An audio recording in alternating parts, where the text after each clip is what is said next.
¿Qué tal? ¿Cómo están? Muy buenas noches. Un placer saludarles. Soy Fernando del Rincón. Bienvenido a Conclusiones. Mi casa es su casa. Esta es la semana número 20 de transmitir desde aquí y continuaré haciéndolo mientras sea necesario. Vamos a dar paso a la información esta noche porque hay varias cosas importantes de qué hablar. Por supuesto, vamos a darle seguimiento a lo que ocurre en Bolivia. Son muchas las voces, muchos los problemas y aún no se le ve salida. Un diálogo que no ha podido darse en su totalidad, donde las partes no se ponen de acuerdo, bloqueos que siguen amenazando la vida de personas que necesitan atención médica, el uso de oxígeno, suministros médicos, pero ya este problema de los bloqueos empieza a cobrar otras dimensiones, con el tema de combustibles, con el tema de alimentos, con la propia vida y salud de los transportistas que se encuentran literalmente varados, atascados en lugares en donde será difícil que lleguen a pasar en algún momento porque se han dinamitado en algunos puntos montañas completas para bloquear precisamente los accesos carreteros. Todo esto lo estaremos hablando con otra de las voces que tiene peso y mucho, créamelo. Voy a estar hablando con el señor Marco Pumari. Marco Pumari ha pedido al gobierno de Yanine Áñez, fuertemente criticado por lo que muchos dicen es una inacción para ponerle un alto a esto que también puede y debería ser considerado como crímenes de guerra por parte de estos grupos afines al MAS. Y además, unas joyitas que le tengo, usted no lo va a creer, unas joyitas de Morales, del expresidente Evo Morales, en un Facebook Live, que si no las ve, no me las cree. De verdad. Una cosa ridícula, ridícula. Se los voy a mostrar para que vea el nivel de político, si se le puede llamar así. Pero antes de eso tengo información de último momento, ocurre en Ecuador.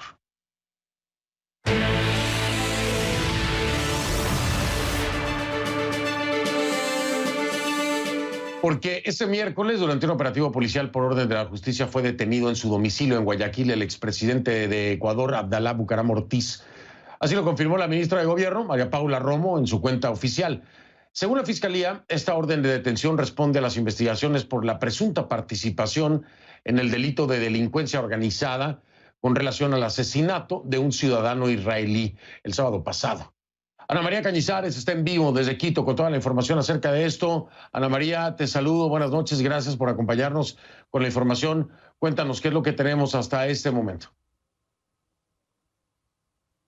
Hola, ¿qué tal, Fernando? Buenas noches. Así es, fue un sorpresivo allanamiento operativo en el que se detuvo al expresidente Abdalá Bucaram en su domicilio en la ciudad de Guayaquil con una orden de detención remitida en las últimas horas por su presunta participación en el delito de delincuencia organizada relacionada al asesinato durante el fin de semana de un ciudadano israelí que según la Fiscalía vendió insumos médicos a Jacobo Bucaram, hijo de Abdalá Bucaram, el expresidente de la República, para venderlos de forma irregular, es decir, con presuntos sobreprecios a hospitales del Seguro Social de la ciudad de Guayaquil durante la crisis sanitaria por el coronavirus. Además, después de estas investigaciones, se filtró durante el fin de semana algunos audios en los que se escucha conversar al expresidente Abdalá Bucaram con uno de los ciudadanos israelíes, este ciudadano que fue asesinado en su celda el fin de semana, en donde el expresidente Bucaram le ofrecía incidir o influir en las autoridades judiciales para poder ayudarlo. Escuchemos parte de este extracto de estos audios filtrados durante las últimas horas, Fernando.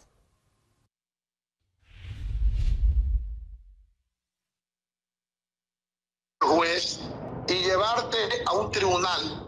¿En tu seguro tú conoces a los jueces en todo eso cosas? ¿Cómo no? Mi abogado los conoce también. ¿Cómo no?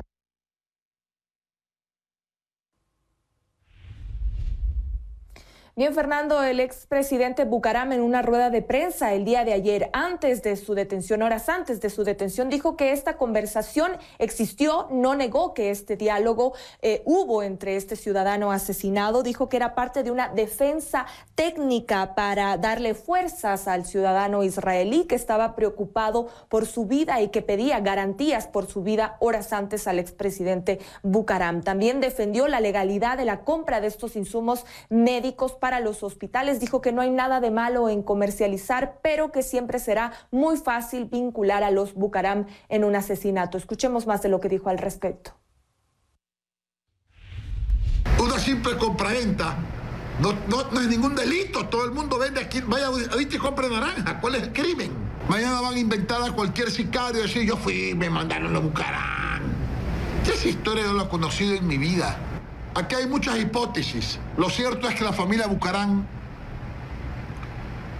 jamás en la vida ha tenido un muerto en este país.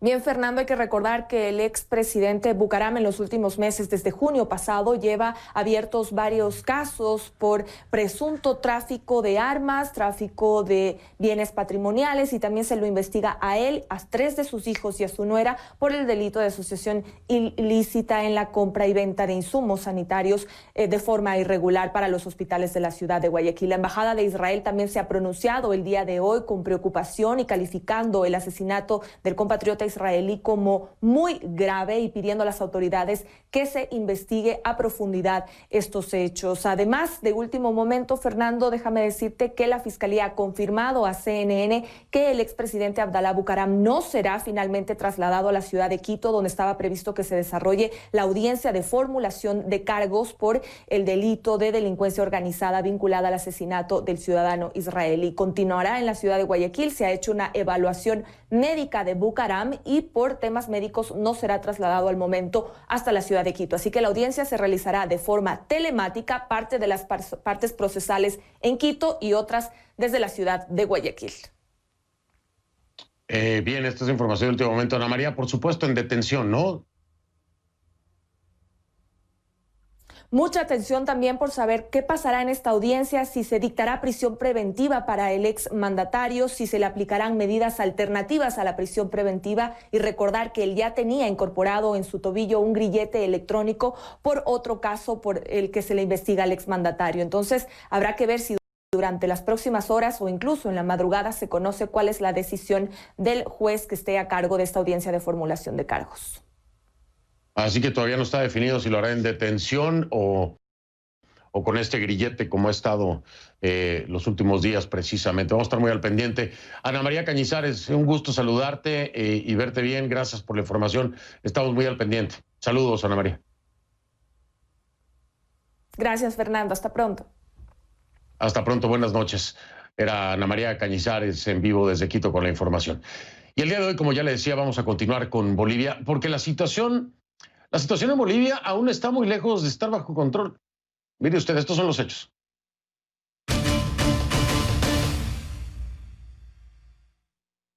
Le pido que a partir de este momento me acompañe utilizando la etiqueta numeral Conclu Crisis Bolivia 3. Sí, es el tercer día en el que damos seguimiento precisamente a esta crisis en Bolivia. Crisis por donde la vea, ¿eh? La crisis sanitaria por el tema del COVID-19 y una crisis política, una crisis social. En fin, Bolivia pasándola de lo peor y de una forma inimaginable. El hashtag entonces, la etiqueta Conclu Crisis Bolivia 3. Esa es la etiqueta. Tus comentarios a mi cuenta en Twitter, @soyfdelrincón, @soyfdelrincón en Twitter. Por favor, con esa etiqueta Conclu Crisis Bolivia 3 y por supuesto en Instagram como F del Rincón. F del Rincón. En Bolivia usan mucho Instagram, no sé por qué, pero ahí estoy leyendo muchísimos de sus comentarios en Instagram. Así que el que quiera, Twitter o Instagram, ahí los leo. Y gracias por la información que también comparten, es muy importante. Llevan ya 10 días en Bolivia con los bloqueos de las carreteras en Bolivia. 10 días. Esa es la manera en la que grupos afines al MAS manifiestan su rechazo. ¿A qué? A la segunda postergación de las elecciones generales que ahora están fijadas para el 18 de octubre. El gobierno le está pidiendo a los manifestantes que dejen al Tribunal Electoral y al Poder Legislativo que se encarguen de fijar la fecha. O sea, básicamente que los dejen hacer su trabajo tal cual. De hecho, fue el ministro de la Presidencia, Yerko Núñez, quien puso la voz en este tema. Escúchelo. El órgano electoral es un poder independiente. Son ellos que han marcado una fecha en base a un estudio científico que han hecho, en base a un trabajo de profesionales. Y será quien tiene que ratificar esto, será la Asamblea Legislativa, que es otro poder independiente. Y es que, mire, le explico rápido. Aquí hay dos vertientes, ¿no?, en la línea de pensamiento. Hay quienes dicen que esta postergación de las elecciones es con el propósito de afectar al candidato del MAS, a Luis Arce, porque supuestamente, aquí lo de las encuestas depende a quién le pregunte, siempre lo digo, ¿no?, y quién las esté pagando, pero supuestamente estaría de puntero. Entonces, el prolongar la fecha de las elecciones podría afectarle. Esa es una línea de pensamiento, ¿no? El tema político, que es el que está destruyendo al país. Y por el otro lado está la línea de pensamiento científico, que tiene que ver con el COVID-19, en donde se ha movido la fecha de las elecciones precisamente para protección de la población, porque no se ha llegado todavía al pico y calculaban que para octubre sería más factible que ya hubieran pasado el pico de la pandemia y poder llevar a cabo las elecciones para evitar mayores contagios. Son las dos líneas de pensamiento. Hay quienes compran una, que es la política, hay quienes compran la otra, que en definitiva es la científica. ¿Cuál de las dos es? Piénselo usted. Ahora, esto que acaba de escuchar de Yerko Núñez sucedió hace apenas unas horas después de que la Central Obrera Boliviana y las organizaciones del autodenominado Pacto de Unidad propusieran el 11 de octubre como nueva fecha de los comicios. 11 de octubre. Están peleando 9 días de diferencia. Están bloqueando, están afectando a muchísimas personas, poniendo en riesgo la vida de otras tantas por 9 días de diferencia. Me parece absurdo, ridículo, no, ni siquiera absurdo, ridículo. Es una estupidez, esa es la palabra, es una estupidez. El secretario ejecutivo de la Central Obrera, Juan Carlos Guarachi, dijo que si las elecciones generales se hacen el 11, los bloqueos se levantan. 9 días de diferencia, Guarachi, de verdad. 9 días de diferencia. ¿Qué diferencia va a haber por 9 días en que se lleven a cabo las elecciones? Antes o después. ¿Cuál es la diferencia? Es una estupidez. Pero esto es lo que dice Guarachi. Al señor Salvador Romero, no se cierre. Los trabajadores, el pueblo boliviano ya ha flexibilizado, ya ha planteado. Ahora les toca a ellos seguramente flexibilizar y solucionar por el bien del país, por la salud del país. Las amas de casa en este momento están pidiendo también que Nos se rebaje. sentamos una vez que hay solución, inmediatamente se levanta. ¿Se ratifica la fecha? 11 de octubre es la fecha definitiva. No se cierre, dice Guarachi. Tiene el descaro y el cinismo de decirle al presidente del Tribunal Supremo Electoral, no se cierre. Si los cerrados son ustedes, Guarachi. Los cerrados son ustedes. Los que están cerrando las calles y poniendo en riesgo la vida de personas son ustedes. Los que se han tornado violentos, amenazantes y que han incluso retenido a personas que están en contra de sus bloqueos son ustedes. ¿Qué no les queda claro? Alguien que le explique a Guarachi. Los cerrados son ustedes. 9 días de diferencia para una elección. El desastre que están haciendo en el país. En todos los sentidos. En el tema sanitario, en el tema de vidas en riesgo, en el tema de alimentos, de suministro de combustible. ¿Quién es el cerrado, Guarachi? Sin embargo, la bancada del Movimiento al Socialismo en el Senado convocó hoy mismo a los jefes de bancada de Unidad Demócrata y al Partido Demócrata Cristiano a una reunión para que se apruebe un proyecto de ley que ratifique la fecha de las elecciones para el 18 de octubre. En eso están. Hacer ya una ley para ratificar que es el 18 de octubre, ¿no? Que es lo que se estaba pidiendo también desde ese frente cerrado de Guarachi, que se hiciera a través de ley, ¿no? Lo mismo que estaba pidiendo el expresidente Morales. Entonces, ¿en qué quedamos? Algo que evidentemente a lo que Evo Morales le ha hecho eco esto, ¿no? De las elecciones y de la fecha. A ver, primero dice que el gobierno puede levantar los bloqueos, pero que no le conviene para poder seguir acusando al MAS. Eso dice Evo Morales.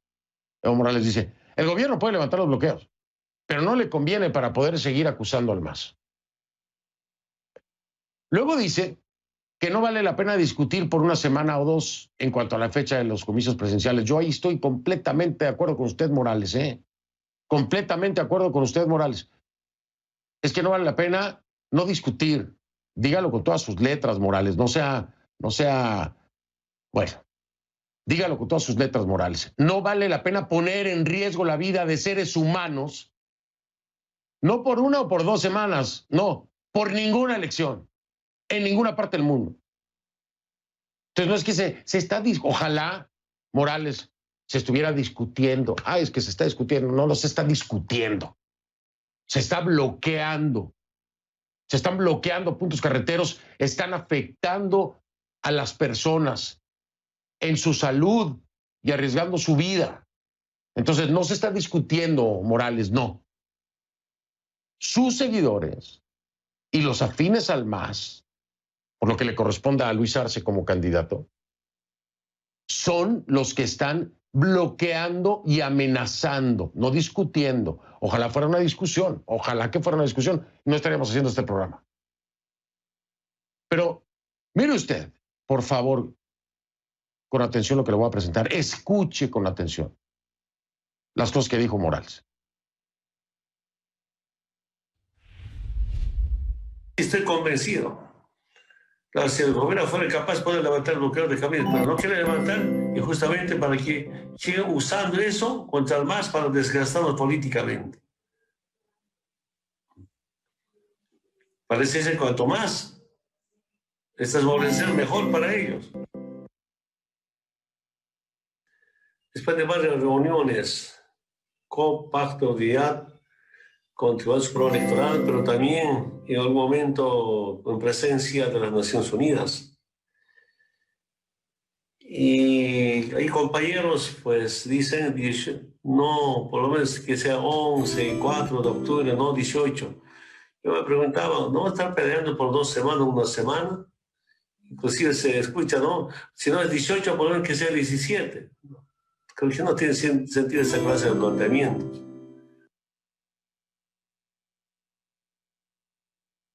Eso es lo que dice Evo Morales con ese tono tan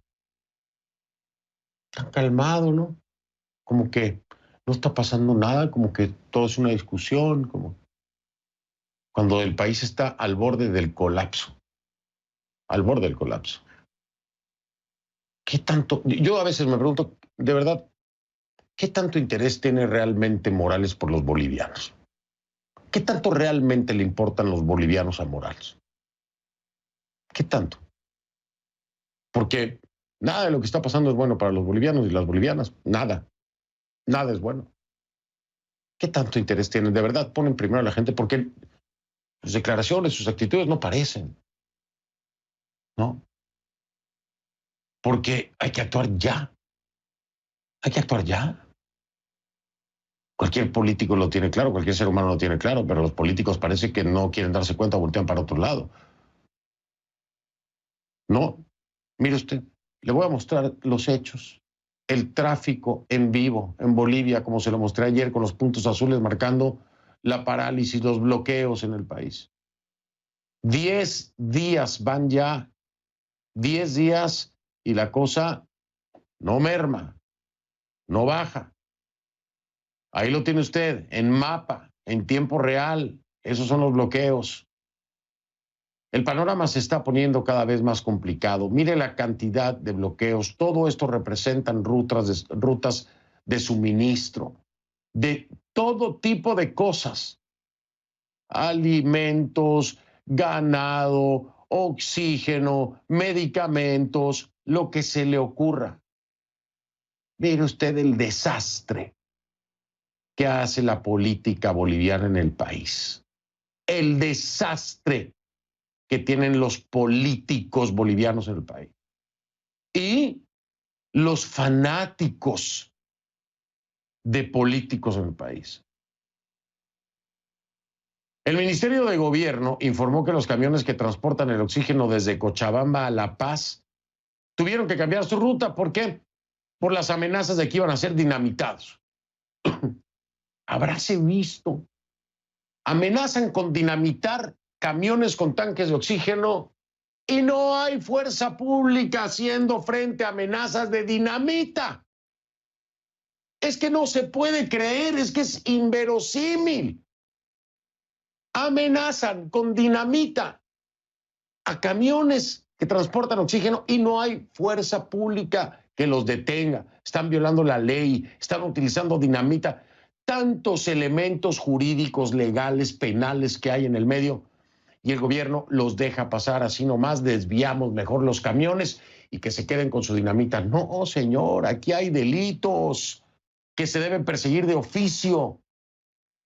Ojalá las cosas salgan bien, esperemos que sí, que el oxígeno llegue mañana a la sede de gobierno, ojalá, porque si no, quién sabe cuántas personas se vayan a ver afectadas o, en el peor escenario, vayan a morir por la falta del mismo. Encima de eso, el gobierno está diciendo que los bloqueos están financiados por el narcotráfico. Según el ministro de Gobierno, Arturo Murillo, que estuvo esta semana aquí en el programa, el 80% de los movilizados, dice él, están siendo obligados a participar. Y hay unos cuantos que están pagados. Según Murillo, son narcotraficantes quienes están metiendo billetes. Sí. Incluso mencionaba la supuesta detención en días pasados de una persona que trataba de ingresar en el aeropuerto $150,000. Y dice él, ese dinero iba a ser utilizado para pagar a la gente para que sigan con los bloqueos. Ahora, según el gobierno de Yanine Áñez, comenzaron a custodiar el aeropuerto del Alto por amenazas de toma. Imagínese usted. Instalaciones federales, estás hablando de un aeropuerto, están amenazando con la toma del aeropuerto, lo van a custodiar. Es que esa amenaza merita cárcel de entrada, ¿no? Las autoridades consideran que una situación de esta magnitud pondría en riesgo las operaciones. Pues claro, por supuesto que las pondría en riesgo, pues si el país está en riesgo. El transporte aéreo en este momento es la única opción que tiene la región para garantizar el abastecimiento de alimentos, medicamentos y oxígeno. Sí, los famosos puentes aéreos que están haciendo, ¿no? Para pasarle por encima volando a todos los bloqueos, mientras los camioneros y los choferes están ahí varados, pidiendo alimentos, pidiendo agua. La pobre gente ahí, bloqueados.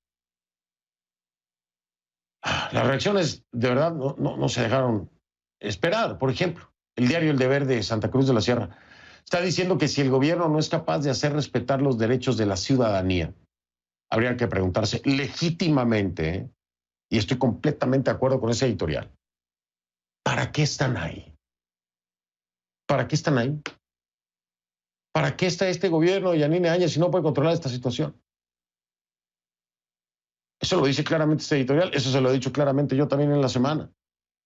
Reprochó también que las autoridades a quienes calificó de forajidos intocables estén haciendo cálculos electorales en esta situación. Es que eso es imperdonable.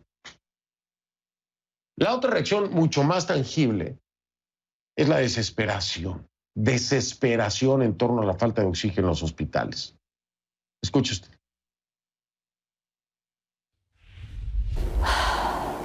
Es crítica nuestra situación porque no tenemos oxígeno. Dejen ingresar el oxígeno. Dejen ingresar los medicamentos, los insumos. Porque aquí hay pacientes que lo necesitan.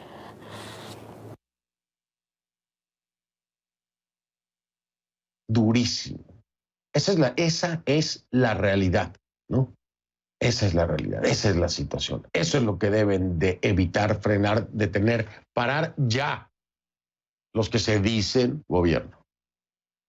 Y que los delincuentes estos que andan por allá haciendo de las suyas, pues, que enfrenten a la justicia. Eso es lo políticamente correcto, la aplicación de la justicia, la aplicación de la ley, el respeto a la ley y al Estado de Derecho. No salir a tirar bala, como decía el ministro Murillo, no, eso no es políticamente correcto. No, es hacer valer el Estado de Derecho. Por lo pronto, la situación con el COVID no está nada bien. Las cifras más recientes que tengo para reportarle a usted son 95,071 casos positivos, es lo que me acaba de llegar. 95,071 casos positivos. Esto va a pasar de los 100, se lo garantizo. Y rápidamente con toda esta gente en la calle. 3,827 decesos, 3,827 personas que han fallecido. Así está la cosa. Y mire usted, después de estos números y todo lo que le estoy diciendo, aquí está otra de las perlitas de Evo Morales. Fíjese, usted no va a creer lo que yo le voy a decir. Evo Morales dice estar convencido de que el COVID-19 es parte de una guerra biológica contra los pobres, los viejos, los discapacitados, los latinos y los afrodescendientes. Y le apunta todo a Estados Unidos. Aquí le dejo la perlita, mire usted. ¿Por qué casi convencido? ¿No? Que es parte de guerra biológica de esta pandemia al coronavirus. Una potencia, una de las potencias del mundo, Estados Unidos, tiene más muertos de todo el mundo, más contagiados de todo el mundo, hasta más muertos por día de todo el mundo. Entonces, no ha visto tanta la potencia como frente a la pandemia. Pero nos preguntamos, ¿quiénes mueren allá? Migrantes latinos, afrodescendientes. Un poco siendo mal pensado. Mal pensado. Entonces, a Estados Unidos, al gobierno de Estados Unidos, no le interesa ya construir muros frente a la frontera con México, ¿verdad? Querían expulsar y hacer fronteras para que no ingresen. Ahora ya no, es mejor que se mueran.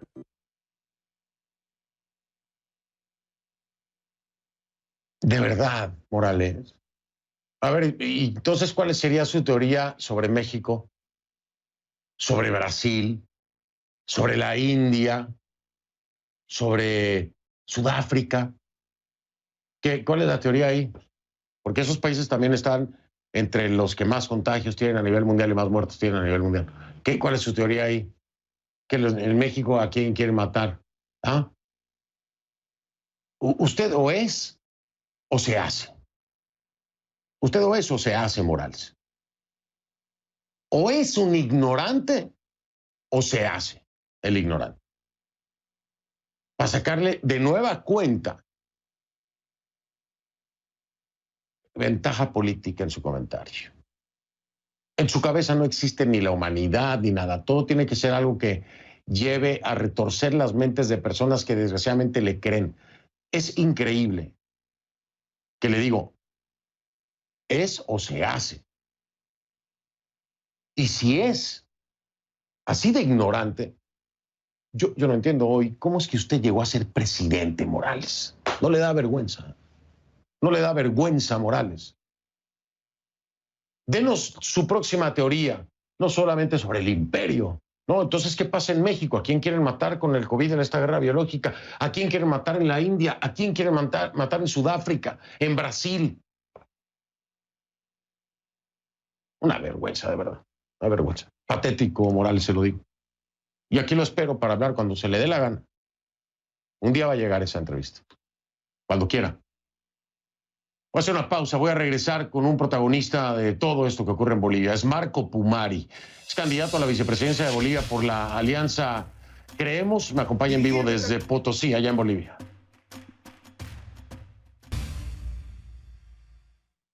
Oiga, mi invitado de esta noche le pidió al gobierno de Yanine Áñez declarar estado de sitio por la situación que se está viviendo en el país.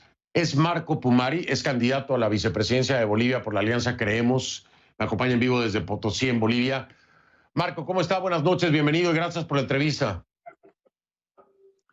Bueno, Fernando, en principio, muy buenas noches. Saludarte desde acá, desde Potosí, Chirribairita, como podríamos decirle. Y bueno, agradecido por la entrevista. Al contrario, un momento gravísimo el que está atravesando Bolivia. Uno hubiera pensado hace meses, cuando hicimos la entrevista, que las cosas iban a mejorar, pero Marco, yo creo que la situación es tal vez peor de lo que vimos hace meses. Hoy por hoy no hay ningún control en el país por parte del gobierno de Yanine Áñez. Están evitando cualquier confrontación, lo que los lleva a no aplicar la justicia, a no proceder conforme a derecho, a no respetar el Estado de Derecho en el país. Aún ante un planteamiento que me pareció a mí muy lógico y siempre lo dije, estado de sitio. ¿Alguna respuesta a esta propuesta, Marco? Bueno, sí, justamente, como tú lo has dicho, y lo has debido evidenciar por los diferentes videos, fotografías que está circulando en las redes sociales. Claramente se demuestra de que grupos irregulares nuevamente en nuestro país están causando zozobra, preocupación, miedo y muerte en los diferentes hospitales, en los diferentes departamentos de Bolivia.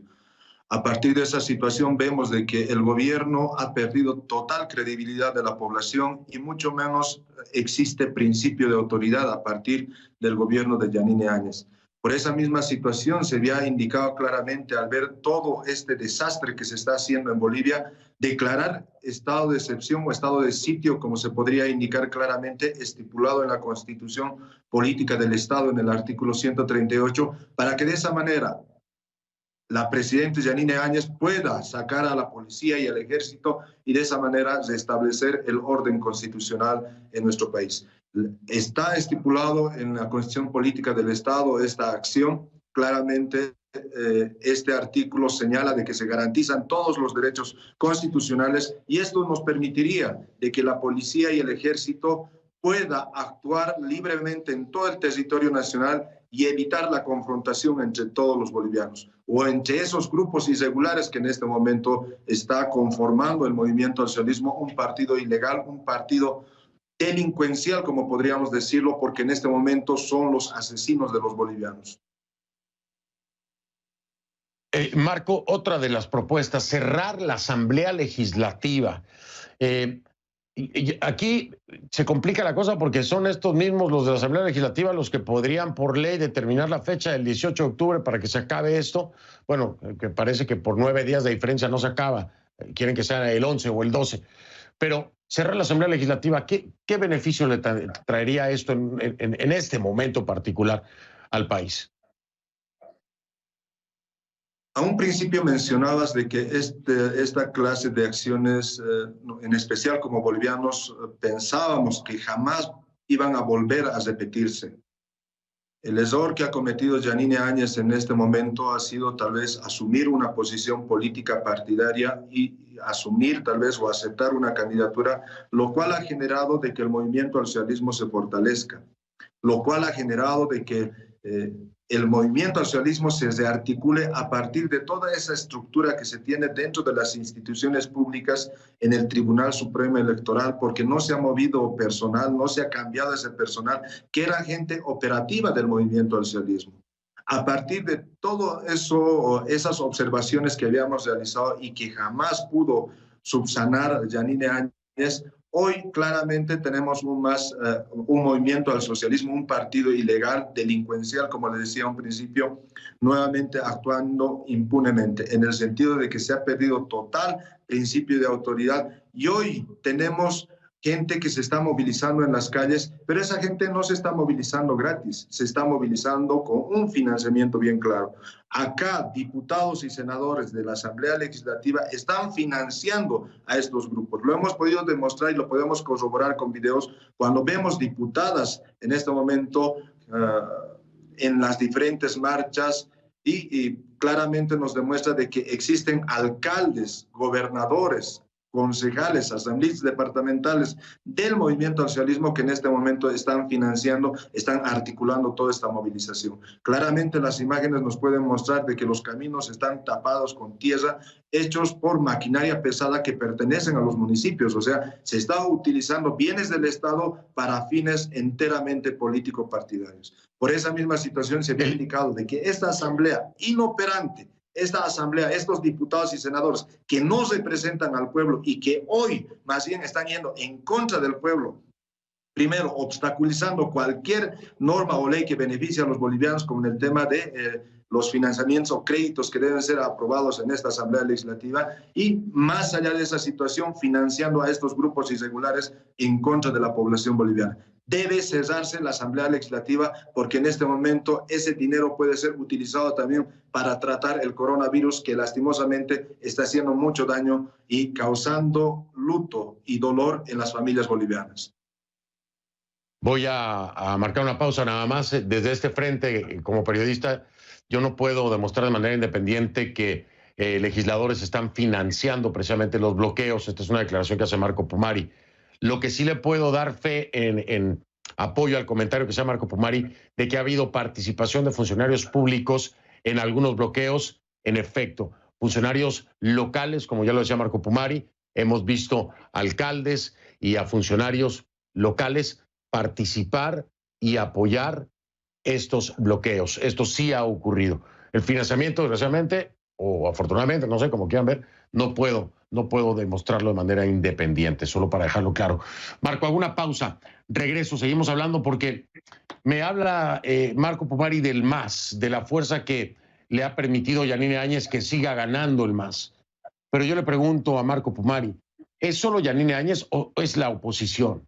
La oposición, incluidos ustedes, Marco, cuando se pidió que se hiciera un frente único precisamente para evitar que ganara fuerza el MAS, no se aceptó, no llegaron a un acuerdo y hoy por hoy el voto de la oposición se va a dispersar.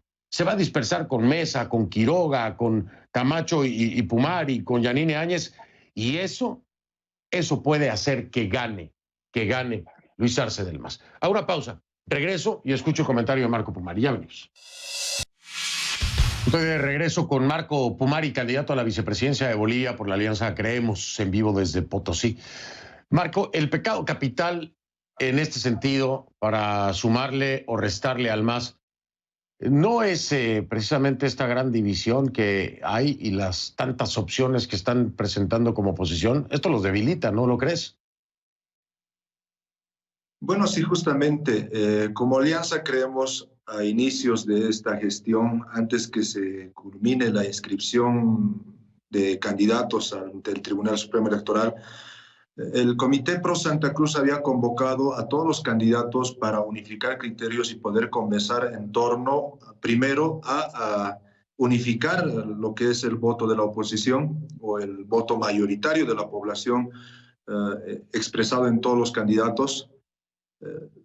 Pedimos también, al ver de que la presidenta Yanine Áñez había decidido asumir ese error garrafal, desde mi punto de vista, de aceptar esa candidatura, claramente de pedirles a cada uno de ellos, a esa vieja clase política de nuestro país, que puedan unificar criterios y de esa manera sacar dos candidatos. Les dijimos, nos cerremos en este cuarto y que salgan dos candidatos, un presidente, vicepresidente, y de esa manera todos respetamos la decisión y firmamos el acta. La vieja clase política, la que en este momento nos ha traído a esta crisis política, porque ellos están cómodos en la actualidad, porque en este momento los diferentes candidatos quieren gobernar a Bolivia en las mismas condiciones en las que se encuentra en este momento. No quieren cambiar ni un ápice. Pero nosotros hemos dicho bien claro, necesitamos cambiar Bolivia, necesitamos de que el Estado de Derecho vuelva a Bolivia, necesitamos de que de una vez por todas no nos amenacen con pistolas, con revólveres, con rifles, cada que se les antoje o se les venga en gana. Lo que está sucediendo en Bolivia es una clara muestra de la inoperancia de la clase política y que lamentablemente hoy nos está llevando a esta situación muy delicada en nuestro país.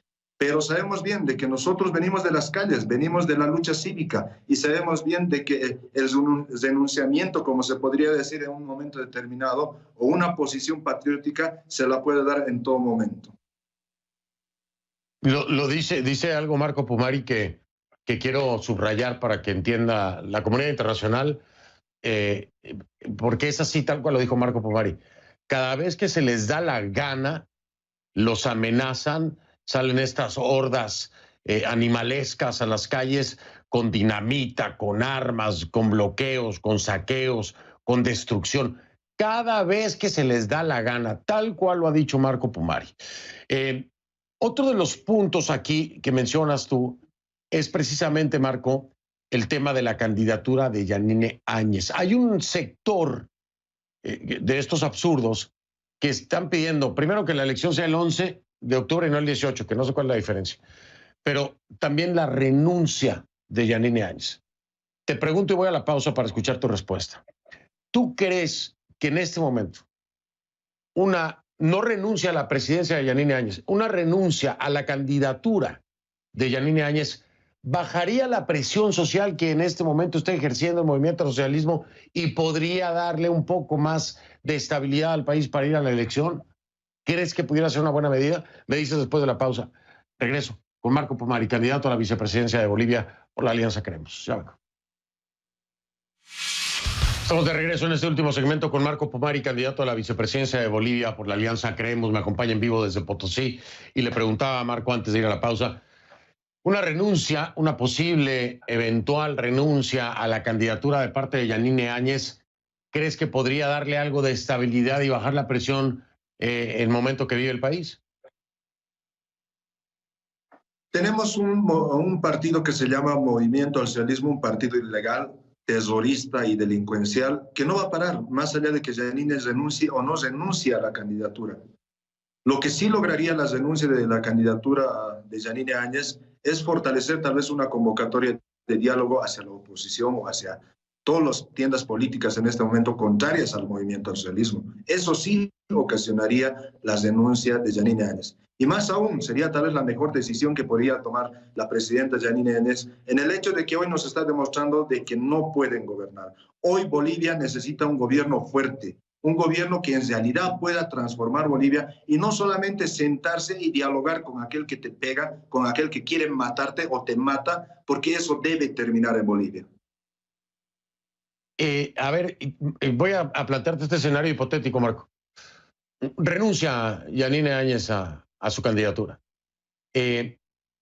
Tuto Quiroga, vamos a ser honestos, de acuerdo a encuestas, no tiene ningún chance. Quedan Mesa y ustedes. A ver, ¿tú crees que sería el efecto dominó para poder lograr un candidato único? ¿Crees que eso podría abrir la puerta? ¿Ustedes estarían dispuestos a sentarse a hablar de nada cuenta para un candidato único? Nosotros vamos a estar dispuestos en todo momento. Por eso la decisión patriótica la vamos a tomar porque venimos de las calles, venimos de esa lucha cívica. Nosotros en un momento determinado les hemos tratado de unir el año 2019 cuando mi persona aún era presidente del Comité Cívico y lamentablemente esa vieja clase política jamás pensó en los bolivianos y solamente pensó en sus intereses políticos. Pero hoy vamos a demostrar lo que es hacer patria. Interesante, interesante. Ahí está dejando a Marco Pumari la puerta abierta precisamente a reunirse, ¿no da cuenta? A tomar una decisión patriótica, que es muy diferente a ser un patriotero, ¿eh? Una cosa es ser patriota y otra cosa es ser patriotero, y esas acciones, como las plantea Marco, pueden ser de un patriota. Marco Pumari, ha sido un placer tenerte en el programa. Mil gracias. Pásala bien, cuídate de todo, del COVID y de la calle. Gracias, Marco. Muchas gracias. Muchas gracias.